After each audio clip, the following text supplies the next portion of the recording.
Hey, this is Dave DeCamp from antiwar.com, and this is anti-war news for Thursday, November 3rd, 2022. First story at the top of antiwar.com today. The U.S. says that Iran is not trying to build a nuclear weapon. So, the Pentagon's new nuclear posture review, which was released last week, says that the U.S. believes Iran is not pursuing a nuclear weapon. But Biden administration officials are still threatening military action against Iran to prevent it from acquiring from acquiring a nuclear bomb. So this nuclear posture review, it says, quote, Iran does not today possess a nuclear weapon, and we currently believe it is not pursuing one, end quote. So this is a document put together by the Pentagon, and it was released alongside the National Defense Strategy, which I went over a bit last week, that names China as the top threat facing the U.S.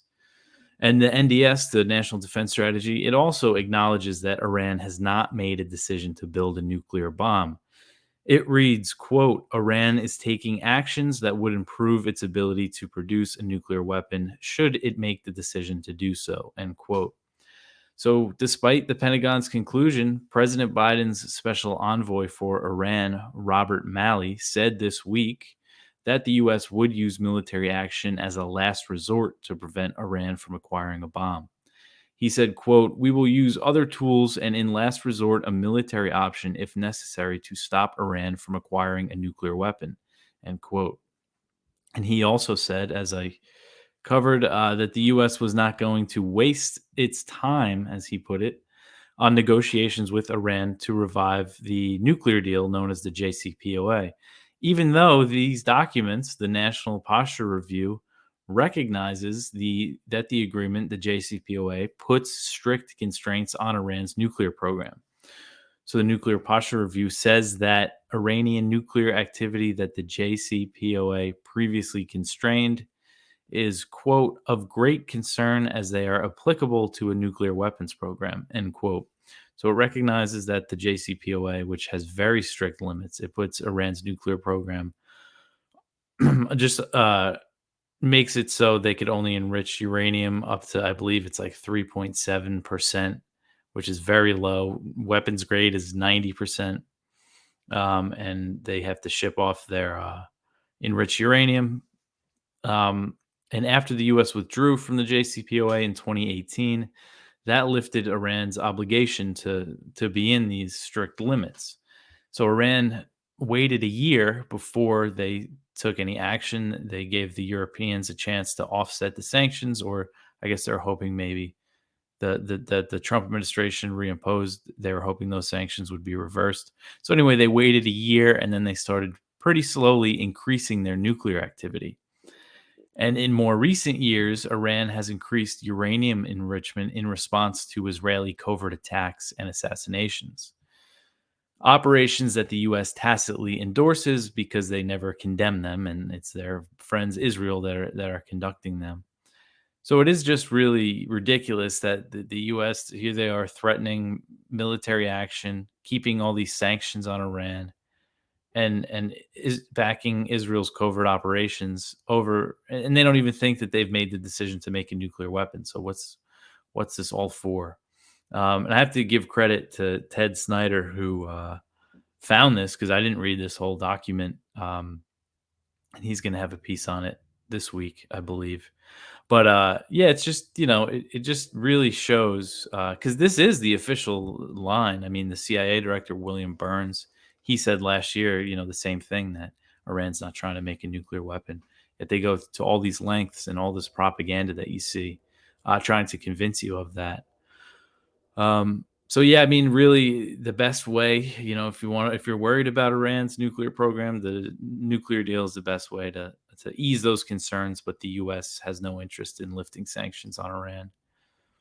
All right, the next one, another Iran story. They're sending a delegation to Vienna for talks with the IAEA, the UN nuclear watchdog. And this is over the IAEA's investigation into traces of uranium at undeclared Iranian nuclear sites. Iran's foreign minister said that they're going to send the delegation in the coming days in order to strengthen cooperation with the IAEA.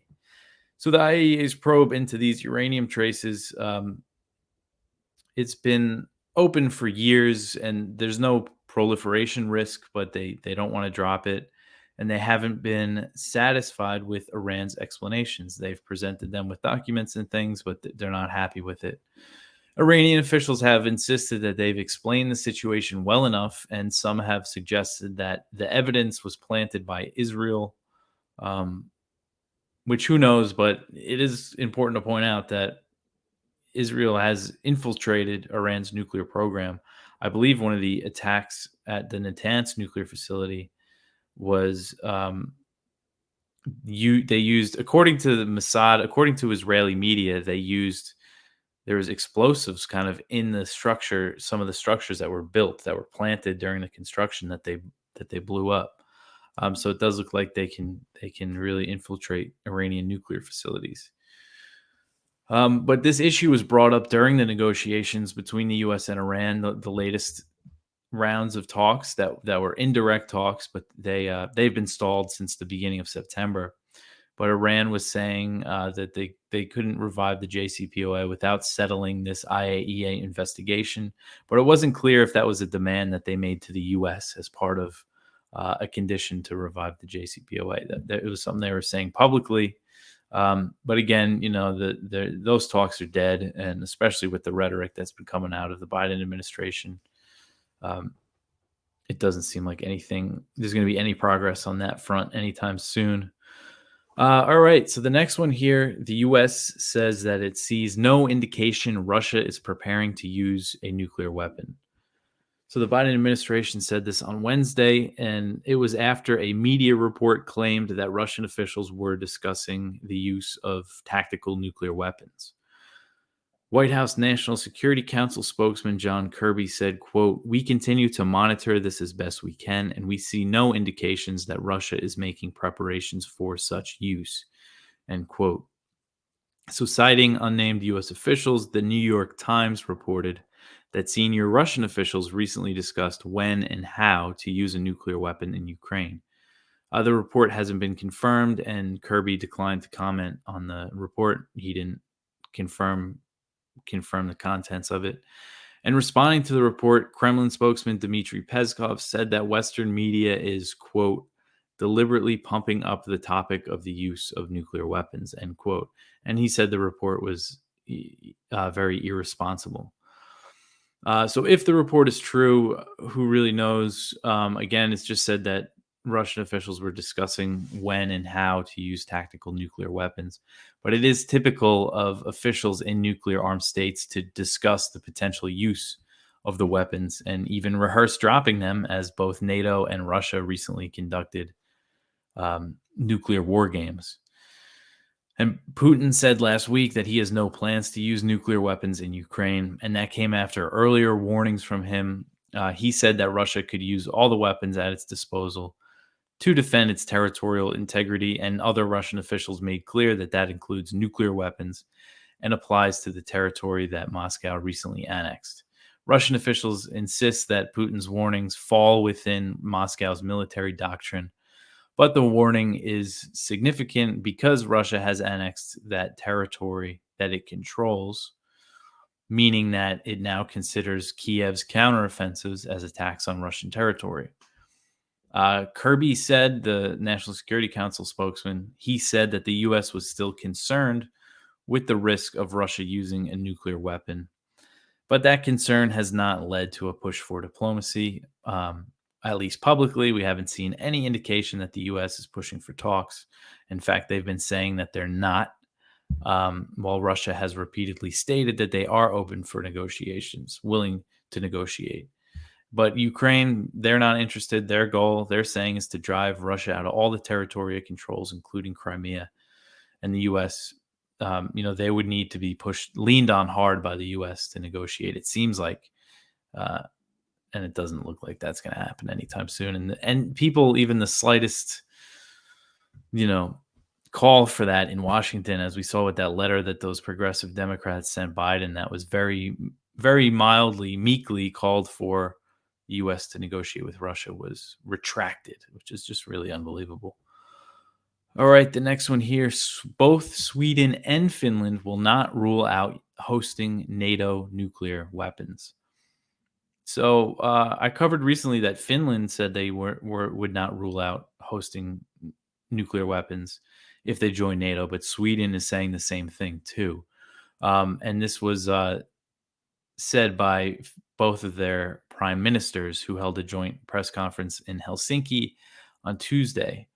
So, when asked if Finland would allow nuclear weapons, Finnish Prime Minister Marin said that she did not want to close any doors and that there should not be any preconditions to Finland joining NATO.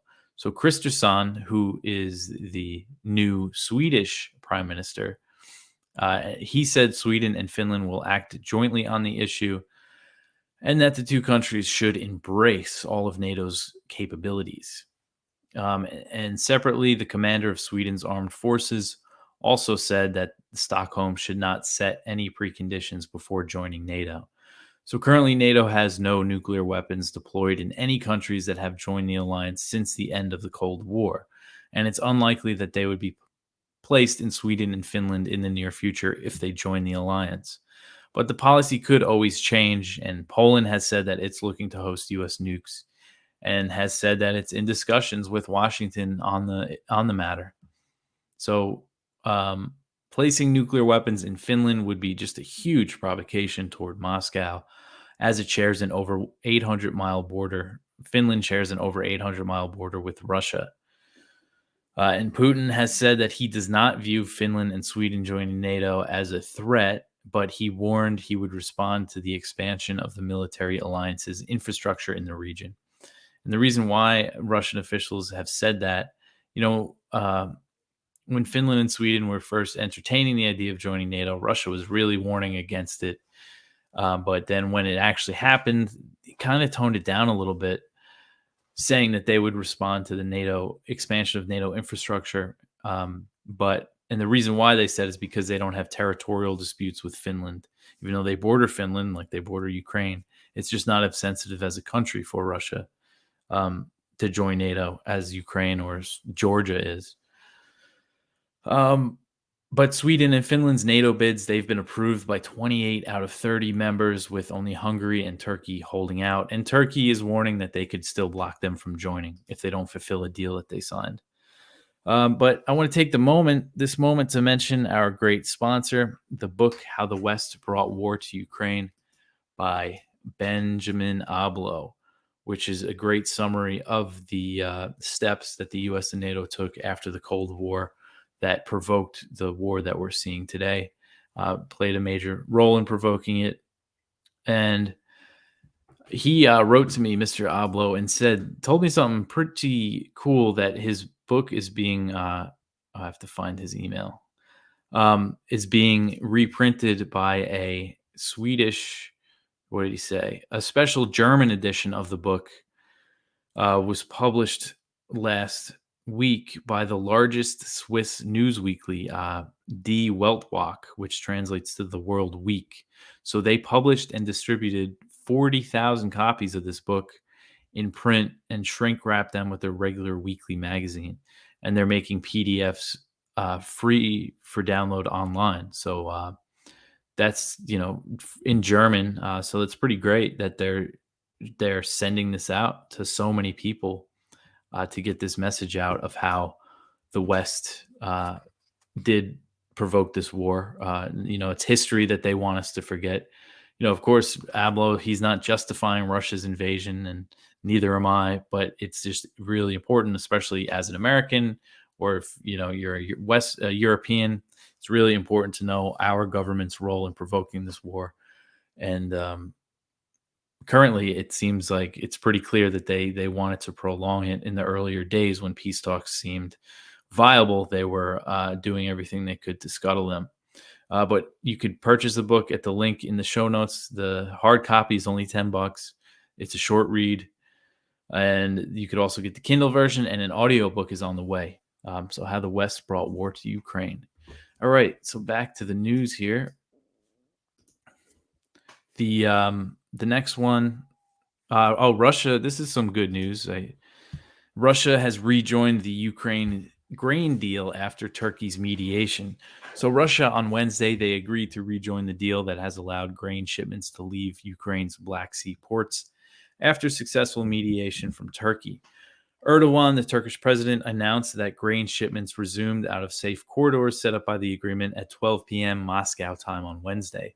So Erdogan spoke with Putin about the agreement on Tuesday, and Russia's defense minister notified his Turkish counterpart the following day that they're going to resume participation. Russia said that it suspended its participation in response to a weekend drone attack on its Black Sea fleet in Crimea.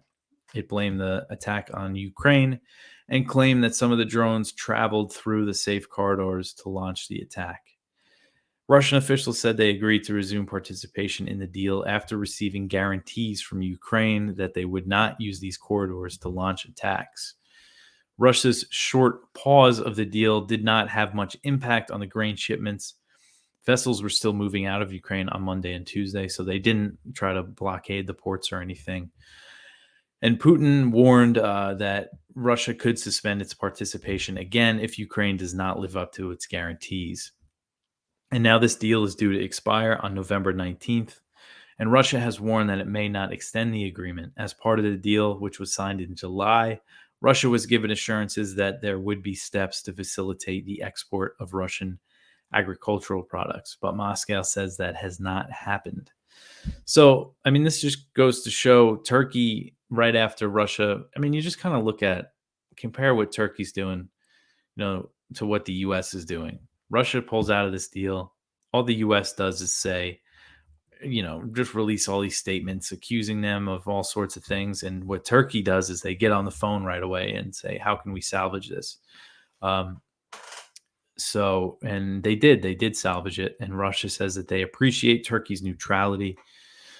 So it is interesting, Turkey's role here. I mean, there's plenty of things to criticize Erdogan about, but, just that at NATO, they're kind of the rogue NATO country, in the sense, in a bad sense, in some aspects that they attack Iraq and Syria a lot.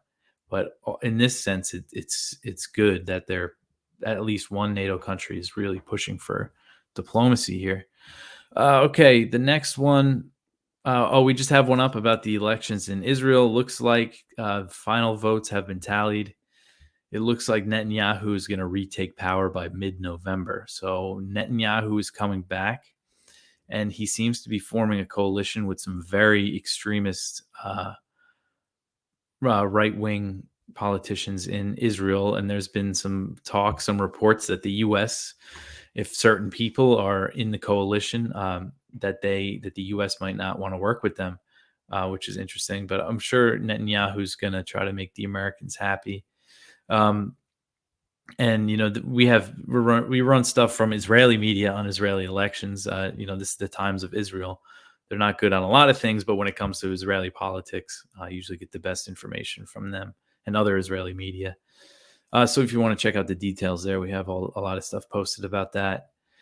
The next one here, more tensions on the Korean Peninsula. This is from Kyle Anzalone at the Libertarian Institute.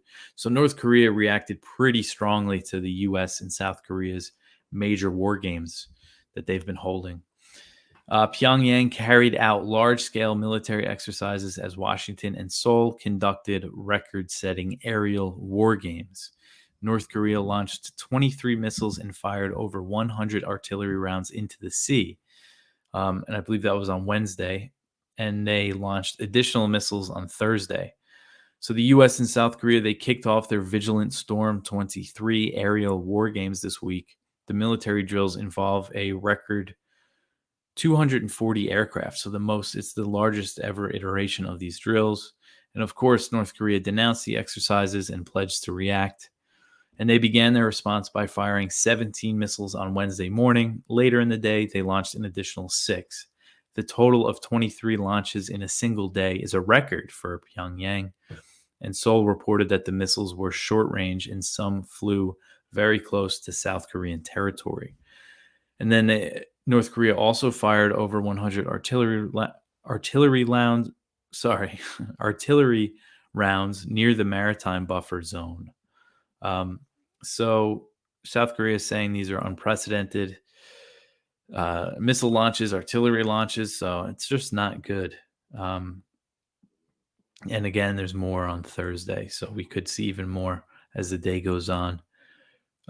Just so many tit for tat escalations and drills between the two Koreas and the Biden administration shows no sign in changing its approach. Okay, so the next one here, this is from the South China Morning Post. China has no time frame for Taiwan reunification, even if the U.S. says so. So this is a response to all the warnings from the U.S. that China is going to try to take Taiwan quicker than they originally expected. So this is Jin Quan, and he's a Chinese diplomat that's based in Washington. He said, quote, "We don't want to use force, but we should have the capability to deter and prevent the worst case scenario of Taiwan independence," end quote. So, sorry. He's a minister at China's embassy in Washington. And he said, basically, we don't have a timetable. And he's repeating what Xi Jinping recently reiterated. China's stance is that they seek peaceful, what they call reunification, but they don't rule out the use of force. He said, quote, "Some people are talking about 5 years, 10 years, 2035, 2049. I don't think so. We want to get united as soon as possible, but we don't have any timeline," end quote. Um, Again, he's just saying that he reiterates again they don't want to use force. So China, the U.S. has big plans for Taiwan, and what China does is going to depend on what the U.S. does. If the U.S. goes through with these plans to give them billions in military aid that they have, that's going to cause China to react in a big way, and a full-scale invasion is pretty unlikely. But there's other steps that they could take, such as the blockade. And they could do that pretty quickly. I think they showed that in their recent military drills. Okay, let's see. The next one here, another one from Kyle and Will Porter at the Libertarian Institute. This is interesting. The Pentagon praises Elon Musk and the Treasury Department targets him with an investigation. So America's top military officer, chairman of the Joint Chiefs of Staff, General Mark Milley, he praised SpaceX CEO Elon Musk by name at an event hosted by Space Force. And the quote here from Milley, this was a Space Force event. It hosted other industry executives, but Milley mentioned Musk by name, and he was the only CEO mentioned by name. Milley said, quote, "What he symbolizes in reality is the combination of the civil and military cooperation and teamwork that makes the United States the most powerful country in space," end quote. So SpaceX has a lot of contracts with the Pentagon in space with satellites, and they've also helped out supporting the war in Ukraine by providing these Starlink terminals that allow Ukrainian forces to access the internet virtually anywhere. And from what I understand, they're really using them in their battles and stuff. So there's also, so he's getting praise from Milley on one hand, and he's also coming under scrutiny over his $44 billion purchase of Twitter. The Biden administration does not seem happy about it. On Tuesday, the Washington Post reported that the Treasury Department officials are seeking the authority to launch a probe into the acquisition, as well as his alleged ties to foreign governments and investors. So we'll see where that goes. He's upsetting a lot of people with his Twitter purchase. It's definitely interesting. I think it could be definitely a big improvement from what Twitter has been, but it is also important to point out his contracts with the Pentagon and stuff. All right. So the next one, there's actually this is good news. It seems like very good news that Ethiopia and Ethiopia's government and Tigrayan forces have agreed to end the 2-year war. So the parties in the conflict in Ethiopia's northern region of Tigray have agreed on a permanent cessation of hostilities, the African Union announced on Wednesday. So when I first saw this, I just thought it was like a ceasefire, maybe temporary, but they're saying they're agreeing to end the war. And this is a war that I really don't know enough about. I should really look into it more, and I wish I could have followed it more closely, but there's just so much other stuff that's been going on. But this is good. The war broke out in November 2020, and it's been pretty brutal. It seems like, so. Hopefully this sticks. But that's it for the news for today. We have a lot of good viewpoints as always. We have a good original from Eric Salmons, and we link to one from Branko March Teach at Jacobin about the hawkish discourse of today, comparing it to the Cuban Missile Crisis. He's really good, March Teach, on foreign policy. He's been really good on the current war. And we linked to Daniel Larison's Substack. He has a great one about the Saudis. And another one, where's this Kit Clarenberg? I think he writes for the Gray Zone, but everything is slow right now. But it's about Israel's secret illegal biological war against the Arabs, which more detail about that was recently revealed about the Nakba. Oh, this is the Cradle. Okay. So it exposes biological warfare against the Arabs during the 1948 Nakba, which is a lot of interesting stuff there. And then a good spotlight from Ted Galen Carpenter, who's also a columnist for us. But that's it for me for today. I will catch you tomorrow with more news. Again, you could always support us, antiwar.com/donate. Subscribe to the YouTube channel, Odyssey Rumble. If you want to watch the video, you could also download the audio wherever you listen to podcasts. But I will talk to you tomorrow. Thanks for listening.